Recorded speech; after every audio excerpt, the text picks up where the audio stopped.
아침에 즐거우면 하루가 행복합니다. 안녕하세요. 생방송 아침이 좋다의 김경섭입니다. 안녕하세요. 6월 28일 금요일 아침 김지원입니다. 네, 다음 주면 벌써 7월입니다. 2019년도 하반기에 접어들고 있는데 7월부터 바뀌는 제도가 있어서 먼저 소개해드릴까 합니다.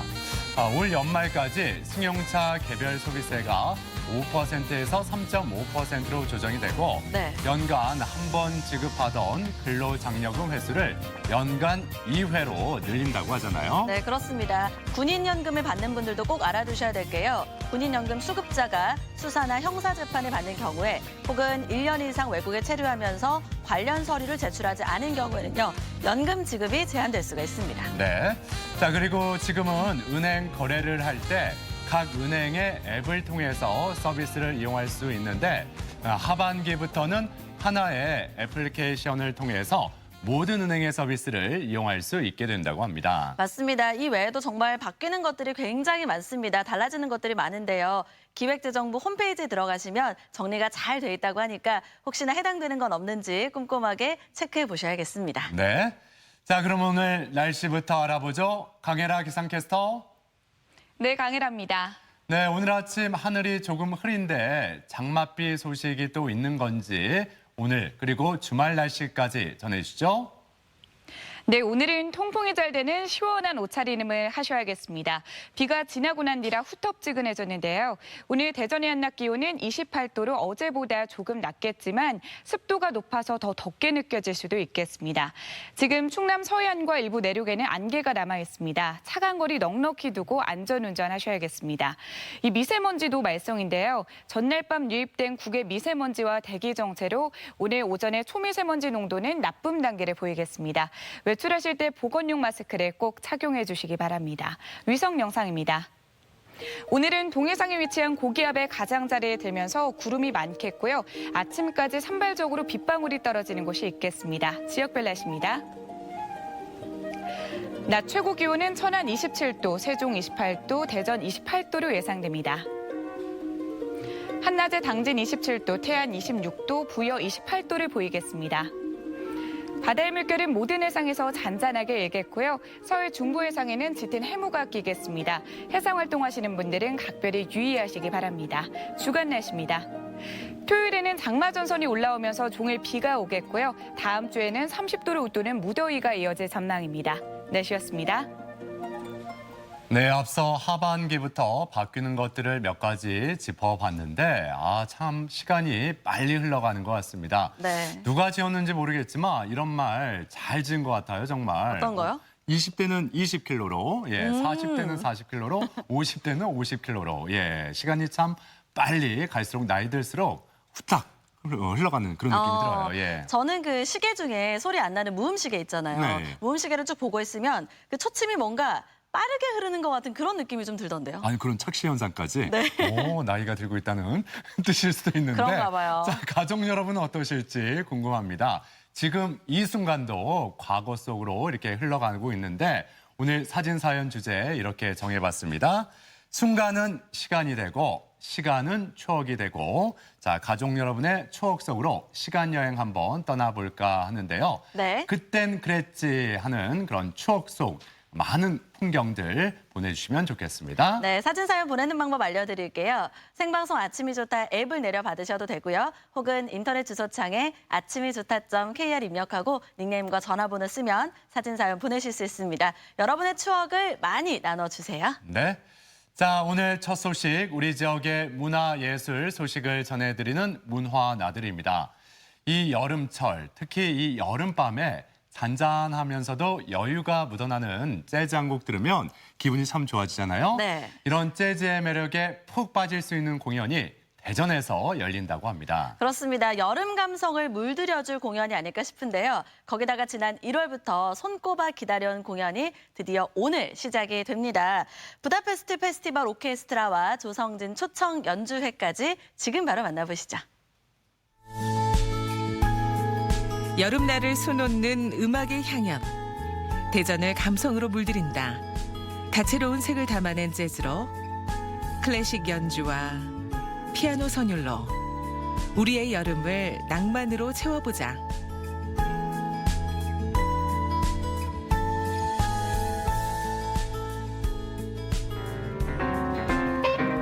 백인의 유럽 음악과 흑인의 민속 음악, 그 결합을 통해 탄생한 재즈. 개성을 살리고 활력을 더한 연주 중심의 음악으로 정형화된 틀을 깬 창조적인 장르로 사랑받고 있다.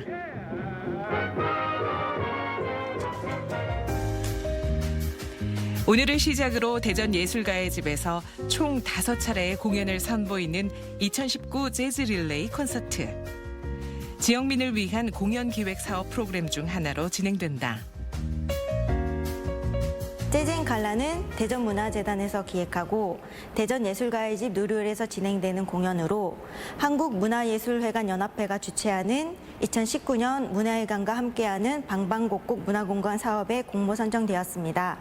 일반적으로 조금은 어렵고 복잡하다고 생각되는 재즈 장르를 5가지 색을 콘셉트로 잡고 각 색에서 느껴지는 시각적 느낌을 그대로 재즈곡으로 연주하여 재즈를 쉽게 접할 수 있게 기획되었습니다.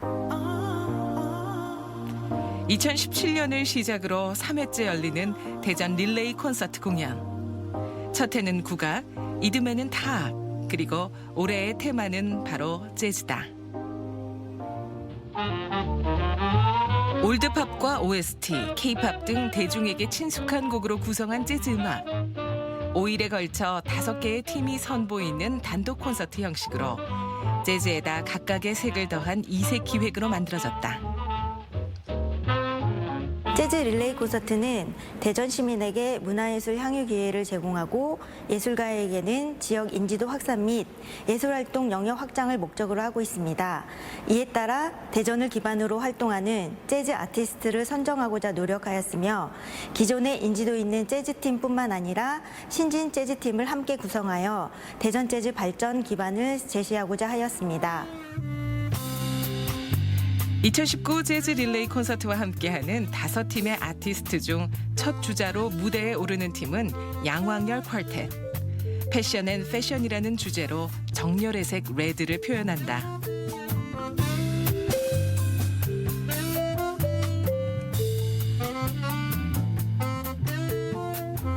재즈 중에서는 너무나 많은 장르들이 있는데 그거를 1시간 동안 보여주기에는 한계가 있어서 가요라거나 아니면 팝 음악들 중에서 고르다가 예전에 올드팝에서 좀 유행했던 그런 곡들을 좀 선정을 해봤고요. 그다음에 재즈 곡 중에서도 여러분들이 좀 귀에 익숙할 만한 곡들을 저희가 라틴 음악으로 좀 바꿔서 연주를 해드리려고 합니다. 그래서 1시간 동안 관객분들이 재즈 음악을 관람은 하시지만 멜로디는 익숙한 멜로디를 생각해서 선정을 해봤습니다. 과감한 변화를 시도한 퓨전 음악. 양왕열 퀄텟이 보여주고자 하는 재즈는 흥미와 호기심이다.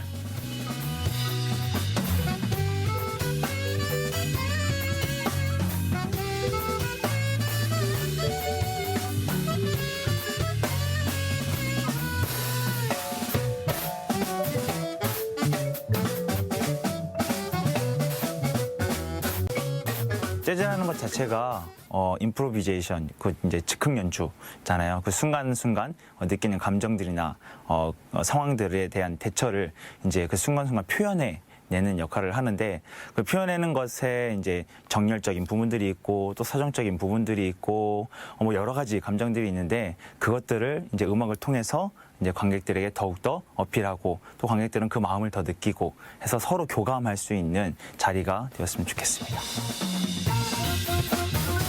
드럼 양왕열, 색소폰 이기명, 비브라폰 정상원, 베이스 성철모, 그리고 게스트 보컬까지 참여. 재즈 앤 컬러 첫 무대에서 열정의 재즈를 만날 수 있다. 많은 분들이 재즈를 좋아한다 하지만 결국에 재즈 연주를 하면 오시는 분들은 굉장히 극소수거든요. 재즈 공연을 항상 많이 찾아다니는 것보다는 그래도 차에서든 집에서든 그래도 쉬는 시간에서라도 재즈 음악을 조금 더 가깝게 접할 수 있는 기회가 됐으면 좋겠고, 그다음에 가요나 팝 음악들을 좋아하듯이 재즈 음악을 저희가 그렇게 편곡해서 들려드리니까 아, 재즈가 이런 맛이 있구나라는 좀 새로운 느낌을 좀 얻고 돌아가셨으면 좋겠습니다. 둘째 날은 유성이라는 친숙한 이름을 앞세운 유성 재즈악단의 공연. 보라색을 테마로 한 재즈 히스토리로 꾸며지며 해설도 곁들여진다.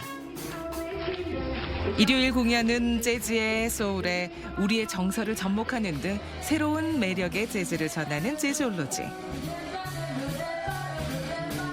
이어서 다음 주 금요일은 경쾌한 팝과 가요 등을 선곡해 블루를 콘셉트로 시원한 여름을 보여줄 쿠이로 퀄텟. 그리고 마지막은 그 시절 우리가 좋아했던 재즈를 주제로 재즈는 어렵다는 편견을 허물 윤덕현 재즈밴드의 무대다. 저희 재즈앤 칼라는 어렵고 복잡하게 생각되어지는 재즈를 색을 통해서 누구나 즐겁고 쉽게 접할 수 있는 재즈로 만들기 위해서 기획되었습니다. 정열의 빨간색, 시원함의 파란색, 청량함의 초록색, 그리고 과거와 현재를 아우를 수 있는 보라색과 회색으로 구성을 해보았습니다. 무더운 여름 5가지의 각각 다른 재즈의 매력에 빠져보시기 바랍니다. 세계적인 아티스트들의 공연이 펼쳐지는 대전 예술의 전당. 이번에는 부다페스트 페스티벌 오케스트라와 피아니스트 조성진이 대전을 찾는다. 대전 방문회를 맞아 대전 예술의 전당에서는 오케스트라 컬렉션을 준비했는데요. 첫 번째 작품으로 헝가리 부다페스트 페스티벌 오케스트라와 피아니스트 조성진의 초청 공연을 준비하게 되었습니다. 세계적인 거장 마에스트로인 이반 피셔와 떠오르는 젊은 거장 피아니스트 조성진의 만남으로 큰 이목을 끌고 있습니다. 동유럽을 대표하는 세계적인 오케스트라로 강렬하면서도 장엄한 연주를 선보이며 그 안에 정교한 음악적 표현을 녹여내는 부다페스트 페스티벌 오케스트라. 창립자이자 음악 감독인 이반 피셔의 지휘 아래 초청 연주회를 갖는다. 이번 공연은 베토벤 시리즈라고 보시면 좋을 것 같습니다. 에그먼트 서곡을 시작으로 피아니스트 조성진의 협주곡 4번을 준비했고요. 마지막으로는 교향곡 7번으로 마무리하게 됩니다. 거기에 더해서 이번 헝가리 다뉴브강 유람선 침몰 사건으로 희생되신 분들을 위로하기 위해 오케스트라와 지휘자가 특별한 메시지와 추모 공연을 준비해서 더욱더 뜻깊은 공연이 될 것 같습니다. 이번 연주회가 주목받는 또 다른 이유는 피아니스트 조성진이 협연을 한다는 점. 2015년 쇼팽 국제 콩쿠르에서 한국인 최초로 우승을 차지하며 우리나라의 대표 피아니스트이자 세계 최정상의 피아니스트로 활동 중인 조성진. 클래식 음악계에서 가장 각광받는 연주자 중 한 명인 그가 이번 내한 공연의 마지막을 대전 관객과 함께한다.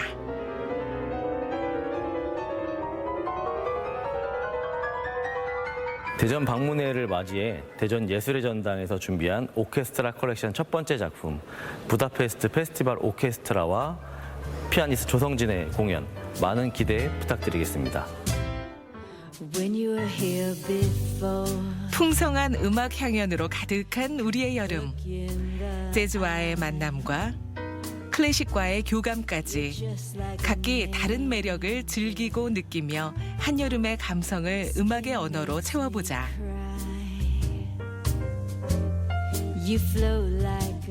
네, 지난 1월 티켓 예매 오픈과 동시에 매진됐던 공연이죠. 네. 부다페스트 페스티벌 오케스트라와 피아니스트 조성진의 초청 공연이 바로 오늘입니다. 예. 네, 그렇습니다. 정말로 많은 분들이 기대를 하고 계셨을 거예요. 누구보다 빼곡한 일정으로 세계에서 가장 유명한 피아니스트 중 한 분인데요. 어떤 공연을 펼칠지 정말 기대가 많이 됩니다. 그리고 또 대전 예술가의 집에서 열리는 재즈앤컬러는요. 매번 다른 분야의 다른 스타일의 공연이어서 재즈를 좋아하는 분들에게는 정말 좋은 기회가 될 것 같아요. 그렇죠. 예. 오늘을 시작으로 7월 6일까지 릴레이 콘서트가 펼쳐진다고 하니까 관심 있는 분들은 함께 하셔도 좋을 것 같습니다. 네. 자, 이번에는 시원한 냉면의 세계를 한번 떠나보겠습니다. 네, 작년에 남북 정상회담이 열리면서 평양냉면이 정말 많은 인기를 끌었잖아요. 그렇죠, 예. 그런데 대구에 가면 남다른 식재료로 입맛을 돋우는 냉면들이 있다고 합니다. 어떤 냉면일지 지금 바로 맛보러 가시죠. 여름이면 생각나는 한국인의 소울푸드 냉면. 평범한 물냉, 비냉은 가라. 이제 냉면도 개성시대. 몸이 건강한 냉면입니다. 얼큰한 게 시원해 공중 요리를 먹는 것 같아요. 비주얼 폭발! 내 침샘도 폭발! 독특한 조합으로 맛집 탐방러들을 불러 모으고 있는 이색 냉면 맛집을 소개한다.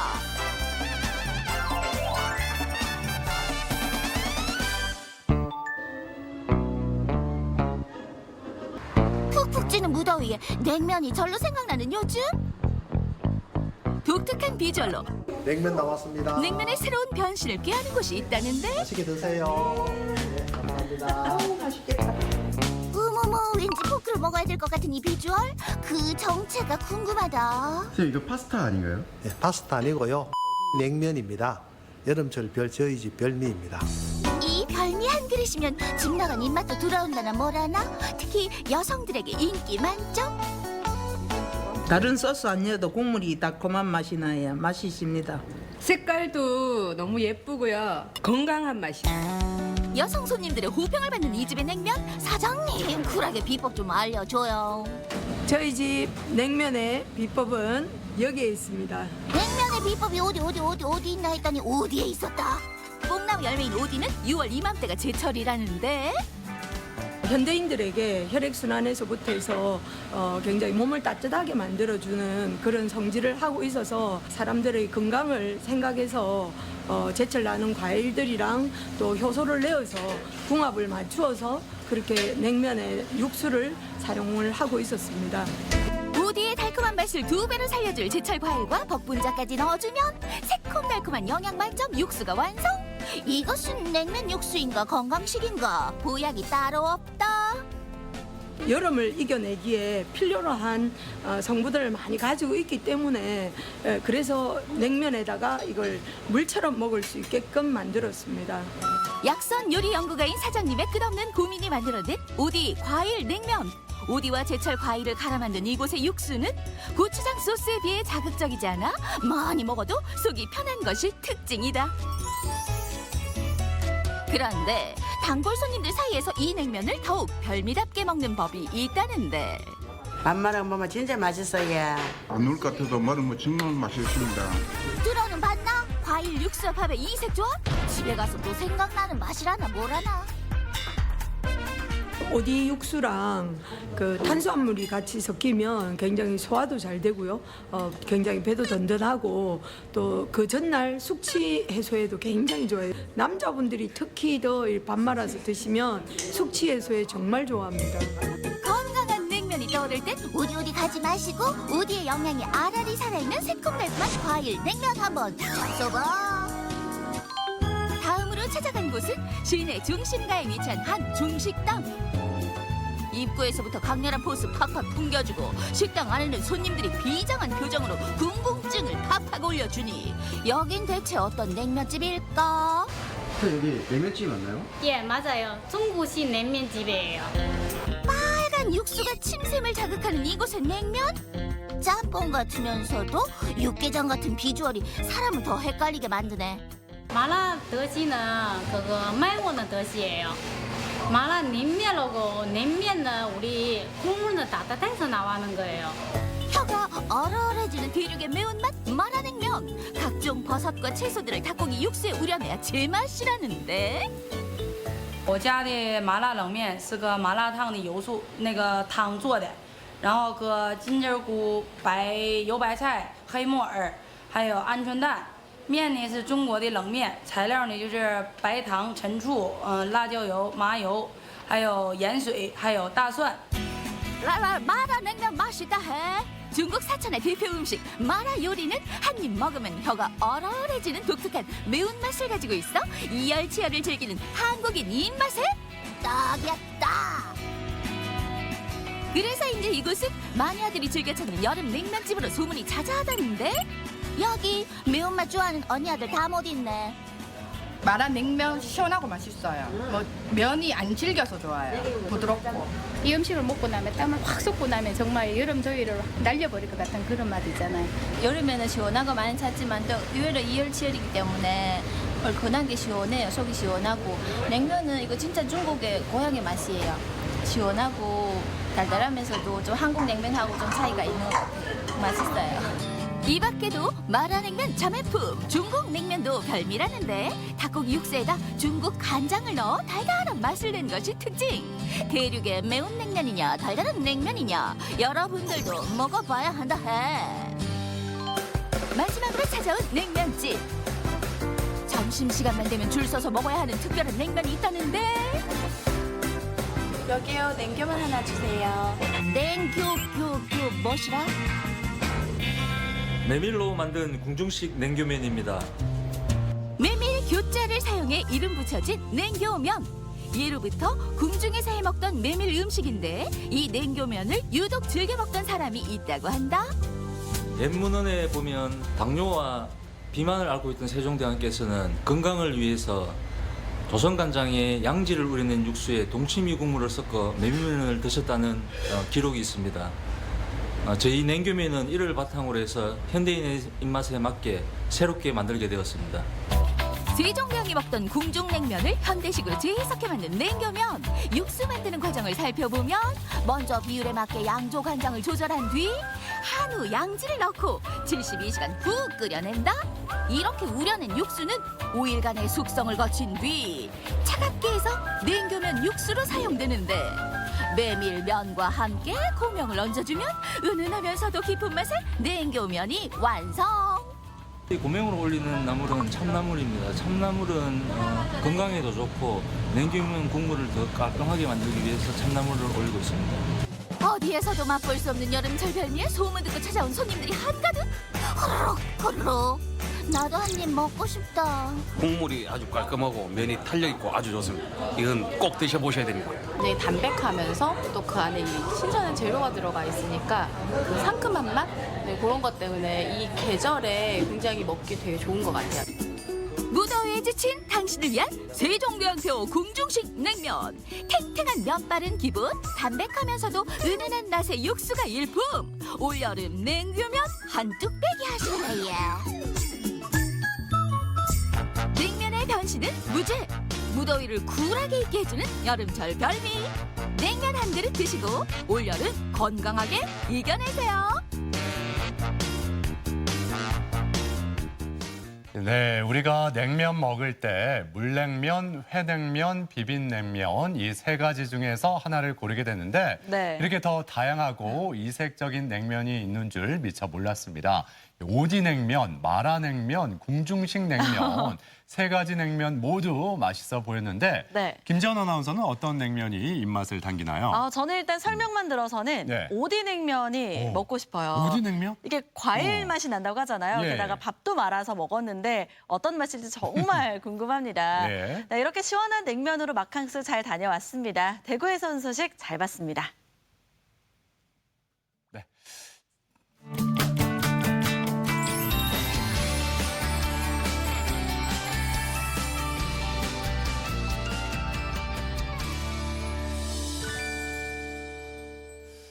지난 3일 충남 홍성에서 야생 진드기에 물린 70대 어르신이 확진 판정을 받은 지 사흘 만에 숨지는 안타까운 일이 발생을 했습니다. 네. 그 병명이 중증 열성 혈소판 감소 증후군이라고 하죠. 그렇습니다. 쯔쯔가무실병과 함께 진드기를 매개로 한 질환 중 하나라고 하는데요.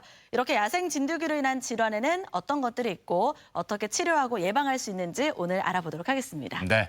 도움 말씀을 위해서 가정의학과 전문의 유병현 교수 나오셨습니다. 어서 오세요. 네, 안녕하세요. 어서 오세요. 네. 자, 우리가 그 진드기 매개 감염병 하면은 주로 이렇게 가을에 많이 발생을 네. 한다 생각을 했었는데 이제는 뭐 계절에 상관이 없는 것 같습니다. 예, 그러고 정말 생소한 아까 발음도 어려운 그런 병들이 자꾸 생기고 있습니다. 예, 예. 네. 근데 진드기는 이제 우리가 알고 있는 그 쯔쯔가무실병 같은 경우는 그 털진드기에 의해서 감염되는 걸로 알려져 있는데 그거는 되게 이제 법정 3종 전염병으로 지정돼 있고 오늘 주로 얘기 드릴 이 참 진드기에서 감염되는 중증 열성 혈소판 감소 증후군 또는 라임병, 뭐 진드기 매개 뇌염 이런 것들은 그 사군 전염병으로 지정돼 있어서 종류가 진드기가 좀 다르지만 어쨌든 진드기에서 감염되는 아주 심한 질환이라고 할 수 있겠습니다. 뭐 1군, 2군, 3군, 4군 네. 뭐 이렇게 좀 나뉘는 기준이 다른가요? 이제 그거는 이제 전염되는 경로라든지, 그다음에 이제 이런 진드기라든지 이런 종류별로 이렇게 좀 나누고, 그다음에 이제 물론 이제 앞서된 것들, 심한 것들, 그다음에 전염력이 강한 것들 이런 것들에 따라서 분류도 되고 있습니다. 네, 사실 쯔쯔가무시병은 자주 들어봤는데요. 앞서 얘기하셨던 중증 열성 혈소판 감소 증후군은 정말로 좀 생소합니다. 쯔쯔가무시병과는 많이 다른 질환인가요? 예, 그러니까 물려서 생기는 거는 뭐 과정은 비슷하지만 증상들이 이름만 들어도 중증이니까 훨씬 심하게 나타날 수 있고요. 네. 그다음에 이 중증 혈성 혈소판 감소 증후군은 이 진드기가 물린 자리가 이렇게 뚜렷지 않지만 이거는 쯔쯔가무시는 전에도 말씀드렸습니다. 물린 자리가 가피라고 그래서 딱지처럼 앉는 것들이 보이는 것들도 있고, 그다음에 증상들이 좀 차이가 있고, 그래서 그다음에 사망률 같은 것도 좀 차이가 있어서 그런 면에서는 좀 차이가 있습니다. 네. 근데 중증 열성 혈소판 감소 증후군은 우리나라에서도 사실 확인된 지 얼마 안 됐습니다. 그 2012년도에 열이 나시면서 그 혈소판도 떨어지고, 그다음에 다발성 장기 부전으로 인해 가지고서 사망한 환자의 혈액에서 이 바이러스를 분리하게 됐으니까 사실 뭐 6, 7년 정도밖에 안 됐고, 그 2013년 5월에 확인이 됐고, 그해 9월 달에 결국 법정 전염병으로 지정이 됐으니까 얼마 안 됐고, 이건 증상은 이제 열이 나타나고 소화기 증상을 주증상으로 나타나면서 치사율이 아주 높은 그런 바이러스에 의해서 질환이라고 정리를 할 수 있겠습니다. 그렇군요. 예, 그 증상에 대해서는 잠시 후에 좀 더 자세히 살펴보도록 하고, 먼저 올해 이 진드기 매개 감염병 환자 수가 어느 정도 되는지 좀 짚어주시죠. 예, 그 계절별로 봐도 이제 5월에서 10월 정도니까 지금부터가 이제 벌써 피크 타임으로 오는 것 같고, 뭐 11월까지도 발생하는 걸로 돼 있고, 따져보면 없는 계절은 없긴 해요. 보면 그런 정도로 이제 우리나라 온도도 올라간 것 같고, 노출될 기회가 야외 활동이 많아진 것들도 있고, 그 발생 건수를 보면 2016년도가 되게 165명, 2017년도 270명이 넘고 작년 250명이 넘으니까 최근에는 연중 한 250명 이상이 발생을 했고, 올해도 벌써 30여 명 가까이 발생을 하고 있으니까 상당히 많은 환자들이 지속적으로 나타난다 이렇게 볼 수 있고, 그다음에 아까 얘기한 대로 사망을 하게 되니까 문제가 되고, 지역별로는 경기도, 뭐 경상북도, 강원도, 제주도까지 다 있고, 충남 쪽에서도 명수는 접지만 발생을 하는 걸로 봐서는 전국적 어디서나 다 감염이 될 수 있다 이렇게 할 수 있겠습니다. 네. 그런데 아무래도 논이나 밭에서 일하시는 분들에게 더 쉽게 걸리지 않을까 이런 생각도 드는데요. 연령별로 그리고 또 직업별로 다른 특성도 있을까요? 네, 남녀는 별로 차이가 없는데요. 되게 이제 농사 일에 많이 하는 분들이 생기니까 되게 50세 이상, 심지어 아까 처음에 서두 얘기했던 70대 분들도 또 요즘 농사 일을 많이 하시니까 그런 분들이 많이 걸리는 걸로 돼 있고요. 직업적으로 보면 아무래도 농업하고 임업, 숲을 속에서 작업하는 사람들 같은 경우가 훨씬 더 많이 걸릴 수 있는 확률이 있는 거죠. 그러니까 이런 작업하는 사람들하고 또 하나는 야외 노출될 기회가 있죠. 예를 들어서 캠핑 가거나 또 아니면은 벌초를 하러 가거나 성묘를 하러 가거나 이런 사람들 같은 경우도 농사일을 하는 사람들만큼 노출은 안 되더라도 확률상으로 훨씬 높은 이런 사람들이 이제 되게 노출될 위험이 있고 감염될 위험이 있는 사람들이라고 할 수 있겠습니다. 네. 그리고 뭐 아무래도 밭에서 일하거나 뭐 산에 가는 경우에도 옷을 벗어서 나무에 걸어놓는 경우도 있고요. 그냥 아무데나 앉는 경우도 있잖아요. 이런 게 좀 위험한 거죠. 그렇죠. 진드기라는 게 결국은 나한테 붙어서 무는 건데, 그렇다면 노출될 확률이 이따도 예방 때 말씀드리겠습니다. 가능하면 노출이 안 되도록 꽁꽁 싸매야 되는 입장인데, 옷을 벗어놓게 되면은 언제 물릴지도 모르게 되고, 걸어놓은 옷이 혹시라도 진드기가 붙어 있으면 크기가 워낙 작기 때문에 모른 채 또 입고 가시면 감염될 위험이 있기 때문에 절대로 야외 작업을 할 때는 아무리 잠깐이라 하더라도 가능하면 노출되지 않게 하는 게 중요하겠습니다. 자, 그렇다면 중증 열성 혈소판 감소 증후군 그 감염 경로는 어떻게 되는지 좀 더 자세히 설명을 해 주시죠. 예, 이거는 기본적으로 이제 참 진드기에 의해서 이제 감염이 된다 그랬는데, 참 진드기는 작은 소피 참드기, 뭐 이름도 좀 어렵습니다만 그 대부분으로 돼 있고, 뭐 계피, 일본 참진드기, 여기서는 뭉뚝 참진드기 이런 것들이 이제 주로 이제 감염을 하는 그 진드기들이라고 돼 있습니다. 그런데 이 작은 소피 참진드기는 이런 우리 동남아시아, 오세아니아, 일본 이런 나라에 많이 분포돼 있고, 특히 우리나라도 어느 한 지역이 아니고 전국적으로 다 분포되어 있는 아주 그런 질환들입니다. 그러고 크기는 여기는 꽤 크게 보입니다만 실제는 1 내지 3mm니까 사실 그 눈 좀 어리렇다면 이거 무슨 검은 게 뭔가 점인가 이런 정도고 갈색을 띠고 있고 날개가 없습니다. 그런 거기 때문에 알 수가 잘 없고요. 그다음에 진드기 하시면 혹시 기억나는 뭐 속담이나 뭐 있으세요? 진드기요? 속담? 진드기 잡으려다 뭐 다 그런 태우는. 그런 건 아니고 진드기처럼 달라붙는다든지 뭐 이렇게 이런 얘기들을 많이 들었을 텐데 예. 이게 딱 달라붙어서 흡혈을 하는 거거든요. 근데 이게 유충이라든지 약충, 성충 이런 단계를 거치는데 어린 것부터 다 피를 뽑을 게 우리 몸에서라든가 이거 가져갈 수가 있습니다. 그래서 되게 어린 것들은 4-6일이지만 큰 성충 같은 거는 2주 정도까지 붙어서 흡혈할 수 있기 때문에 모르고 있으면 계속적으로 감염될 노출이 위험할 수가 있는 그런 상황에 빠지게 됩니다.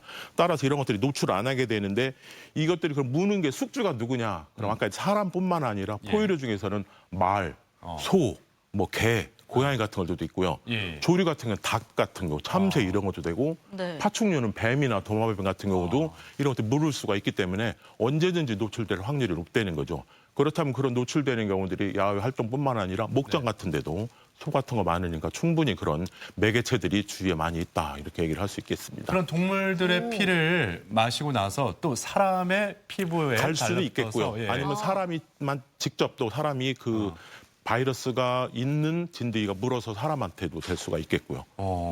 그렇게 또 감염 경로가 다양해질 네, 네, 수가 네. 있군요. 네. 예. 그럼 이런 참진드기, 매개 진드기는 보통 어디에 서식을 하죠? 결국 농 작업하는데 그 숲을 속에 있습니다. 네. 아까 얘기한 대로 날개가 없으니까 멀리 날아가는 건 아니고요. 네. 숲을 속을 헤집고 들어가거나 활동을 하게 들어가다 보면 있는 그 주위에 있는 것들이 진드기들이 와서 물게 되는 거죠. 그게 이제 사람뿐만 아니고 아까 이런 동물들이니까 결국은 숲을 속에 들어가 있는 쪽에서 활동을 할 때는 얼마든지 충분히 감염될 수가 있기 때문에 그런 쪽에 대부분이 있는 걸로 돼 있습니다. 네. 그렇다면 이번에는요, 중증 열성 혈소판 감소 증후군에 걸렸을 때 어떤 증상들이 나타나는지 하나하나 좀 짚어볼까요? 예, 보통은 이제 잠복기가 되게 1-2주 정도 내가 뭐 오늘 숲을 가서 하고 왔더니 오늘 이상하다. 그거는 있을 수는 없는 일이고요. 네. 균이 이제 증식하는 시간이 필요한 게 되게 1-2주 정도 되고 아까 서두에 잠깐 얘기 드렸습니다만 물린 자리가 이렇게 뚜렷지를 않아요. 그래서 발견되기도 사실 물렸나 하고 할 정도까지 되는데 이름을 보면 되게 증상을 짐작할 수가 있습니다. 중증 열성이니까 열이 38 내지 40도 고열이 있고요. 대부분이 소화기 관련된 증상들이 나타납니다. 즉 구역, 구토, 설사, 복통이 나타나고 또 열에 의해서 림프절이 커지거나 그다음에 혈소판이 떨어지면 출혈이 생길 수 있고 혈액 검사를 해보면 특징적인 혈소판 감소라고 써 있죠. 혈소판 감소, 백혈구 감소가 나타나고 간 기능 이런 게 나타날 수 있고 결국은 사망할 수 있는 중증까지 가게 되면 의식장애, 경련, 혼수가 나타나는데 다발성 응고장애라고 그래서 즉 혈소판이나 이런 것들이 혈액을 피가 나오면 멈춰야 되는 기능들이 다 떨어지게 돼서 출혈성 소인이 상당히 늘어나는 그런 혈소판 장애에 의한 범발성 응고장애들 이런 것들을 일해서 사망할 수 있고 치사율이 10 내지 30% 정도니까 잘못하면 연세가 많으신 분들은 거의 열에 2-3명 정도까지 사망할 수 있기 때문에 상당히 심각한 질환이라고 할 수 있겠습니다. 근데 혈소판이 이렇게 급격히 감소한다고 해서 갑자기 이렇게 사망에까지 갑자기는 안 되지만 경과가 있겠죠. 근데 이제 면역 체계라든가 평소에 무슨 질환을 앓고 있는 사람들이라면 방어력이 젊은 사람하고 달리 떨어지니까 급격히 진행될 수도 있죠. 예. 그러니까 사람마다 차이가 있을 수가 있습니다. 네. 건강한 사람들이라면 그렇게까지 안 갈 확률이 높겠지만 네. 연세 드신 분들 평소에 이런 뭐 당뇨라든가 이런 면역성이 떨어질 수 있는 질환을 앓고 있는 분들은 훨씬 더 빠르게 악화될 소지가 있죠. 그렇군요. 네네. 그렇기 때문에 빠른 치료가 답일 것 같은데 그렇다면 치료는 어떻게 이루어지는지 말씀해 안타깝게도 주시죠. 이 바이러스라는 거는 치료제가 없습니다. 없어요? 네. 그래서 이런 경우는 대증적인 예를 들어 열이 날 때 뭐 이런 또 뭐 아프다 뭐 소화기 증상에는 그런 대증적인 치료밖에 할 수 없기 때문에 안타깝죠. 그게 만약에 치료제가 있고 바이러스를 죽이는 치료제 있다면 사실 그렇게 사망률이 높을 수는 없죠. 예. 그러니까 이게 안타깝게도 치료제는 없고 증상이 나타나거나 병이 확진되면 뭐 대증적인 치료밖에 할 수가 없습니다. 정말로 물리지 않는 게 정말 최선책이다 이런 생각이 네. 드는데요. 근데 또 궁금한 게 진드기에 물렸다고 해서 모두가 감염되는 건 아니겠죠? 정말 다 감염되면 큰일 나죠. 다 감염되는 아니고 걸리더라도 우리나라에서 질병관리본부에서 그럼 진드기들이 이 바이러스를 얼마나 갖고 있는가 검사를 해봤더니 한 0.5% 정도 갖고 있다고 하니까요. 그렇게 많은 게 감염이 돼 있지는 않죠. 그렇지만 이제 그 있는 것들이 물리면은 뭐 걸릴 확률이 상당히 높은 거죠. 그래서 이렇게 물렸다고 아까 얘기한 대로 뚜렷하게 나타나지 않기 때문에 느낌이 물린 것 같다. 그렇더라도 잠복기가 있으니까 그런 경우가 다 걸리진 않지만 1, 2주, 길게 보면 3주 정도까지 증상이 나타나나 기다려보는 거죠. 아까 얘기 드린 열이 나는지 소화기 증상이 나타나는지 이런 것들을 살펴봤다. 좀이라도 그런 증상이 보면 바로 그때 병원을 가셔야 되는 거고 물렸다고 다 걸리지는 않는 거니까 예. 그런 시간을 두고 관찰해보는 게 필요합니다. 아, 그렇군요. 예. 근데 말씀대로 이렇게 진드기에 물렸는데 어떤 특별한 증상이 나타나지가 않았어요. 예.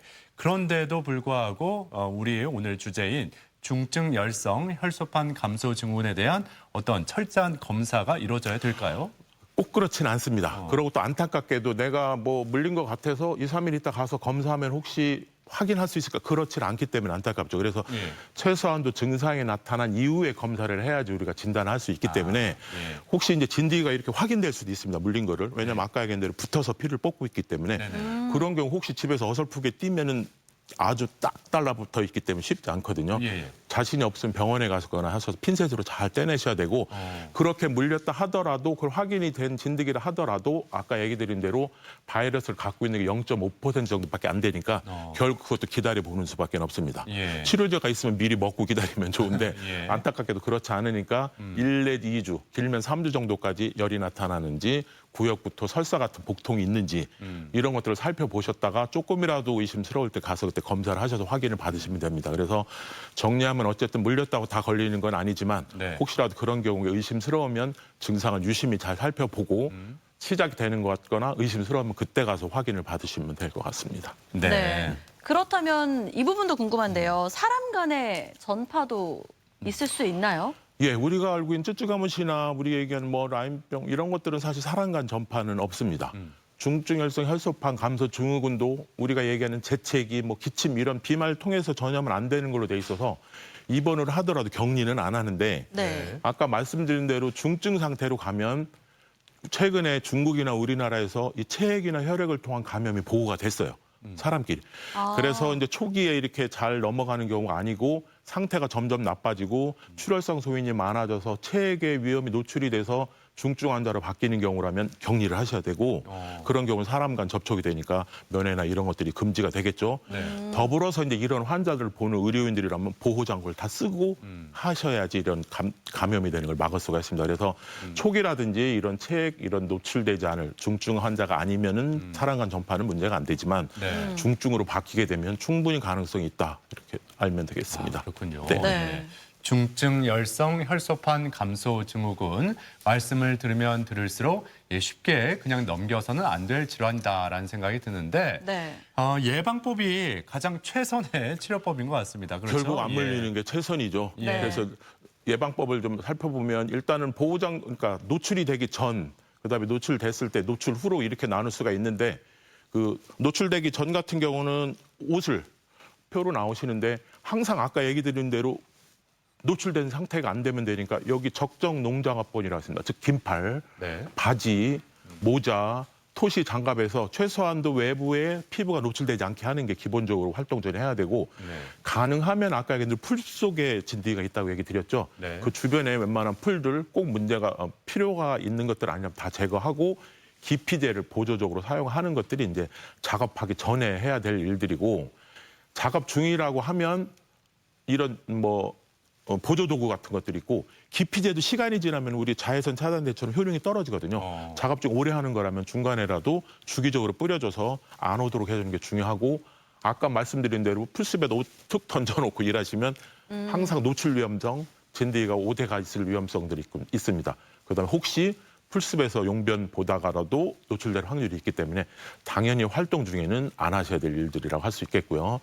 그다음에 작업이 끝나고 나면 집에 오면 일단 알 수가 없습니다. 그래서 옷을 다 벌어서 원래 입던 옷하고 분리해서 세탁을 해야 됩니다. 혹시 같이 입게 된 문제가 됐기 때문에 샤워 다 하시고 몸에 상처 나타나는지 다 살펴보는 것들이 기본적인 예방법입니다. 결국 노출되지 않게 하고 노출될 위험성이 있는지 여부들을 전후로 다 살피시고 옷을 꼼꼼히 다 입는 것들이 예방법이라 할 수 있겠습니다. 예. 네, 예방법을 잘 기억해 두셨으면 좋겠습니다. 자, 그리고 앞서 언급하셨던 진드기 매개 감염병 중에서 라임병에 대해서도 간단하게 좀 짚고 넘어가겠습니다. 라임병이란 질환도 사실 생소하거든요. 예, 생소하죠. 뭐 저희들도 사실 뭐 학교 때는 이름만 들었지 뭐 환자를 보기도 그 참 어려운 질환인데 최근에 이제 좀 많아지는 질환들을 합니다. 근데 이거는 앞서 얘기 드린 거는 바이러스에 한 건데 요건 보렐리아 속에 속하는 세균으로 돼 있습니다.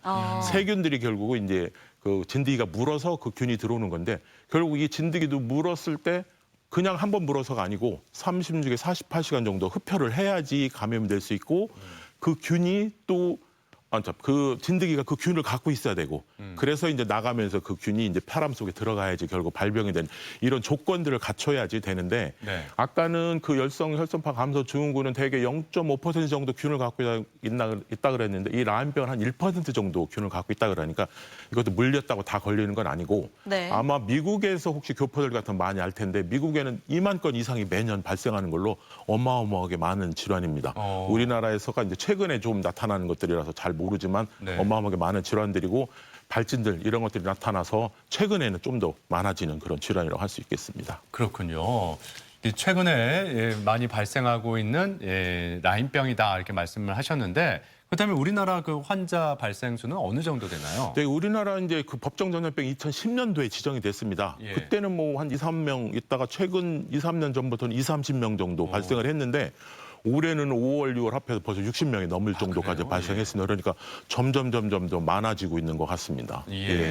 점점 많아진다고 하셨는데 그렇다면 라임병도 지금 딱 이 시기가 많이 걸리는 시기라고 볼 수가 있어요? 예, 그래서 아까 얘기 드린 대로 이게 최근에 뭐 많지 않았기 때문에 계절적인 특성을 얘기하기는 참 어려운데 지금 5, 6월 달 많은 거 보면 우리나라도 아마 요 철인 것 같고요.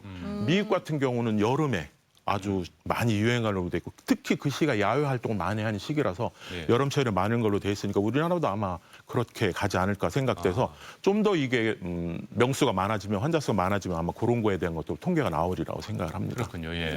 자, 그렇다면 이 구체적인 증상과 함께 치료법은 어떻게 되는지 이 라임병도 치료법이 없는 건 아닌지 좀 우려가 됐는데 우선 어떻습니까? 치료법 먼저 이건 아까 세균이라고 그랬으니까 치료법이 있습니다. 아, 다행이네요. 그러니까 세균이기 때문에 약으로 치료하면 가능한데 그렇다면 빨리 확인이 돼야 되겠죠. 그래서 이것도 증상이 3단계 정도로 나눕니다. 그래서 초기 되게 3주 이내에 국소적으로 물리고 나타났을 때 나타나는 증상, 즉 열이 나타난다, 몸이 오한, 뭐 권태감 이런 것들이 있고 이런 홍반이라 발진들이 생기는 경우 그것들이 이제 원심성으로 퍼진다고 하는데 그런 것들은 보통 3주 이내에 나타나고 파종성이라서 노출돼서 치료가 안 된 상태가 한 10주, 즉 2달 넘어서까지 진행이 되면 군집성의 홍반들이 나타나면서 심각한 합병증, 심혈관계, 그다음에 뭐 심장질환이라는 이런 것들, 신경계 이런 합병증이 나타나는 시기가 파종성 감염 시기라고 하고 이거는 또 치료가 안 되면 몇 년 뒤에도 나타날 수 있습니다. 그래서 지연성 감염이라고 해서 수주 내지 수년이 지나면서 치료받지 않은 환자 50% 이상,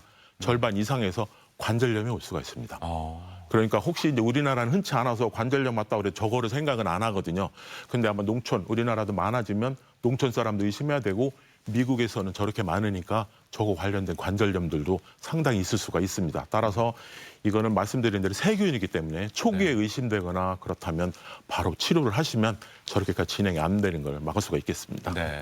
아무튼 이 중증 열성 혈소판 감소 증후군 그리고 라임병 다 진드기 매개 감염병인데 이런 질환들 이렇게 물렸어도 평소에 이 면역력만 좋다면 충분히 이겨낼 수 있다. 뭐 이렇게 생각하면 될까요? 대개가 이제 병들이 이렇게 보면 본인은 안 걸릴 것 같은 생각이 들지만 그 야외 활동할 때도 무심코 하니까 예방하는 게 제일 중요하고 아까 얘기한 대로 그런 것 주의사항 지키고 혹시라도 의심스러우면 그 걸리더라도 사람 그러니까 면역력 강하면은 진행되는 게 늦거나 약하게 갈 수가 있겠죠. 그렇다고 해도 그걸 누구나 다 장담할 수는 없습니다. 사람마다 또 특이하게 뭐 지난번 얘기했던 A형 간염도 대부분은 잘 낫지만 나빠진 사람은 간부전으로 빠질 수 있는 것처럼 안심하지 마시고 의심스러우면 반드시 확인하시고 예방이 철저하게 하시는 것이 제일 중요하겠습니다. 그렇군요. 이렇게 진드기 매개 감염병에 대해서 쭉 알아봤습니다. 평소에 관리 잘하고 신경 잘 쓰는 게 최선책이라는 것까지 말씀을 드렸습니다. 신경 잘 쓰셔야 될 것 같고요. 다음 이 시간에는요. 자연 치아를 살리는 마지막 치료, 신경치료에 대해서 자세하게 알아보겠습니다. 궁금한 점 있으시면 게시판에 남겨주세요. 자, 지금까지 가정의학과 유병현 교수와 함께했습니다. 오늘 말씀 고맙습니다. 네, 고맙습니다. 자, 앞서 진드기 매개 감염병, 아무래도 우리가 야외 활동을 많이 하는 시기에 주로 발생한다 말씀해 주셨는데 그래도 야외 활동 안 할 수 없잖아요. 그렇죠. 예. 자, 오늘 야외 활동하기에 괜찮은 날씨일지 다시 한번 알아봅니다. 강혜라 기상캐스터. 네, 오늘 장마는 쉬어가지만 꿉꿉한 하루가 되겠습니다. 비가 내린 뒤라 습도가 높아졌기 때문인데요. 오늘 대전의 한낮 기온은 28도로 어제보다 조금 낮겠지만 후텁지근하겠습니다. 습도가 높아지면 음식이 또 상하기 쉬운 환경이 되는데요. 오늘 식중독 지수는 경고 단계까지 오르겠습니다. 음식물 조리와 보관에 각별히 주의하셔야겠습니다. 미세먼지도 말썽입니다. 전날 밤 유입된 국외 미세먼지와 대기 정체로 오늘 오전에 초미세먼지 농도는 나쁨 단계를 보이겠습니다. 외출하실 때 보건용 마스크를 꼭 착용해 주시기 바랍니다. 위성 영상입니다. 오늘은 고기압의 영향이 들면서 가끔 구름이 많이 지나겠습니다. 오후까지 산발적으로 빗방울이 떨어지는 곳도 있겠습니다. 지역별 날씨입니다. 낮 최고 기온은 27도, 세종 28도, 대전 28도로 예상됩니다. 한낮에 당진 27도, 태안 26도, 부여 28도까지 오르겠습니다. 바다의 물결은 모든 해상에서 잔잔하게 일겠고요. 서해 중부 해상에는 짙은 해무가 끼는 곳이 있겠습니다. 해상 활동하시는 분들은 각별히 유의하시기 바랍니다. 주간 날씨입니다. 토요일에는 장마 전선이 올라오면서 종일 비가 오겠고요. 다음 주에는 30도를 웃도는 무더위가 이어질 전망입니다. 날씨였습니다. 생방송 아침 좋다는 항상 가족 여러분의 참여를 기다리고 있습니다. 방송 보시면서 궁금했던 점이나 좋은 방송 소재 있으면 언제든지 연락만 주시면 되겠습니다. 네, 오늘도 여러분이 보내주신 사진 사연 살펴보겠습니다. 주제가요. 순간은 시간이 되고 시간은 추억이 되고 였거든요. 추억 이야기 많이 나눠주셨습니다. 한 장씩 보시죠. 0428번님. 처음으로 대만 여행 갔을 때가 생각이 납니다. 와. 친구들과 함께 첫 여행이라 더 소중했던 것 같습니다. 여행 내내 비가 내려서 짜증도 좀 났지만 예쁜 풍경을 보면서 사르르 다 풀렸답니다. 아, 여기 너무 좋네요. 보기에 더 좋은데요. 뭔가 약간, 운치 있고. 흐리고 하지만 그래도 친구들과 함께 했기 때문에 네. 그게 가장 좋았던 이유 아니겠습니까? 맞습니다. 예. 5674번님, 추억하면 우리 집 고양이 냐냐가 생각이 납니다. 애교가 참 많은 아이였는데 세월이 지나서 나이가 들면서 먼 여행을 떠났습니다. 추억이라는 말을 들으면 가장 먼저 생각나는 냐냐. 이름이 냐냐예요. 냐냐요. 예. 너무 귀엽네요. 냐냐가 이렇게 생각할 것 같아요. 내가 고양이 냐냐? 자, 다음 3343번님. 거제도가 고향인 저, 고등학교 시절 절친들이랑 거제도 바닷가에서 찍은 사진들입니다. 지금은 다 뿔뿔이 흩어져 있지만 항상 붙어 다녔던 절친들 보고 싶네요. 아유, 저기 포즈가 남다르세요. 야. 저렇게 포즈 취하고 찍기 쉽지 않은데. 네, 멋지십니다. 그 친구들 다시 한번 다 만났으면 좋겠어요. 그렇죠? 네. 예. 0587번님, 20년 전 결혼기념일이 비슷한 두 부부의 첫 재준아들이 멜로 영화 찍는 것도 아닌데 촌스럽고 어색한 게 우습지만요. 그땐 그랬어요. 그래요. 손잡고요. 저 때는 포즈가 다 저랬습니다. 그렇죠? 네, 영화 포스터인데요. 자, 8144번님. 오래전에 캐나다 퀘벡시로 여행을 갔었는데 정말 좋았습니다. 기회가 되면 다시 한번 가고 싶네요. 사진도 너무 좋네요. 이 드라마 그 도깨비, 그렇죠? 도깨비 그쪽인가요? 촬영지. 캐나다, 그쵸? 퀘벡, 그렇죠. 그래서 더 많은 분들이 그 드라마 보고 찾는 그곳 아니에요? 그렇구나. 아니, 헷갈리네요. 헷갈려요? 전 그렇게 알고 있는데. 자, 3336번님. 시골 산골 마을에서 태어나 산에서 계곡에서 놀았던 시절. 시간 가는 줄 모르고 자랐던 게 엊그제 같은데 벌써 중년이 됐습니다. 너무 귀여운 사진이네요. 그래요. 이게 남매인가 보죠? 네. 엄청 닮았어요. 예.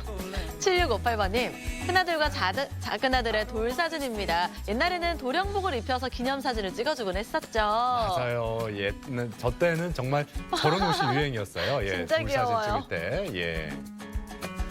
1503번님, 우리 예쁜 딸 어렸을 때 국남지에서 찍은 사진입니다. 이때로 돌아가고 싶네요. 다음 주 부여 연꽃 축제에 가서 다시 한번 찍어볼까 합니다. 다시 찍으면 또 보내주세요. 그래요. 그때와 지금 이게 비교하면서 이렇게 잘 간직해도 좋을 것 같네요. 네, 예. 비슷한 포즈로 찍으면 더 재밌을 것 같고요. 예. 자, 이렇게 가족 여러분들이 사진으로 이렇게 추억을 공유해 주셨는데 그 추억 속으로 저희도 함께 들어가니까 그땐 그랬었지 이렇게 공감하는 부분도 많고 네. 예, 그 시절로 다시 한번 돌아가고 싶다라는 생각도 들었었습니다. 예. 네. 아무튼 모든 분들께 감사드리고 세 분께 행운을 전해드리죠. 네, 계속해서 우리 지역의 문화 행사 소식도 알려드릴게요. 영화의 이면을 만날 수 있는 미술과 영화, 기생충부터 어벤져스까지 강연은 29일 오후 3시 대전 시립미술관 강당에서 펼쳐지고요. 리하르트 슈트라우트 서거 70주년 기념음악회는 오늘 저녁 7시 30분 대전 예술의 전당 앙상블홀에서 열립니다. 심즉불, 불상조각전은 7월 25일까지 대전 전통나래관 기획전시실에서 이어집니다. 제2콰이어 합창단 정기 연주회가 29일 오후 5시 천안 예술의 전당에서 펼쳐집니다. 제7회 시민의 날 기념 함신이과 심포니송 특별 초청 연주회가 7월 2일 저녁 7시 30분 세종시 세종문화예술회관에서 마련됩니다. 세계유산 등재 1주년 기념 마곡사 어제와 오늘전은 7월 10일까지 국립공주박물관에서 계속됩니다. 우리 지역의 문화행사, 축제와 함께 즐거운 시간 만들어 가셨으면 좋겠습니다. 전국 최초로 유기농 특구로 지정된 홍성군, 그 중심에 장곡면 도산리가 있습니다. 친환경 농업을 시작하면서 마을의 젊은 사람들의 발길이 이어지고 있는데요. 건강한 먹거리를 지키는 농부 이야기, 월요일 마을 탐구 생활에서 만나보겠습니다. 네, 내일부터 다시 전국적으로 장맛비가 내릴 것으로 예상이 되는데 네. 보통 그 장마 전선이 남쪽 지역에서부터 이렇게 북상을 하잖아요. 네. 근데 이번에 장마는 전국적으로 동시에 비를 뿌리는 동시 장마라고 합니다. 흔치 않은 장마라고 하는데 모쪼록 비 피해 없도록 주의하시고 대비 잘 하셨으면 좋겠습니다. 네, 비가 한번 내릴 때요. 국지성 호우로 쏟아지는 곳이 많다고 하니까요. 축대 관리, 시설물 관리에도 유의하셔야겠습니다. 네. 자, 이번 주말과 휴일도 건강하게 그리고 즐겁게 보내셨으면 좋겠습니다. 저희는 다음 주 월요일 아침 8시 30분에 다시 인사드리죠. 함께해 주신 여러분 고맙습니다.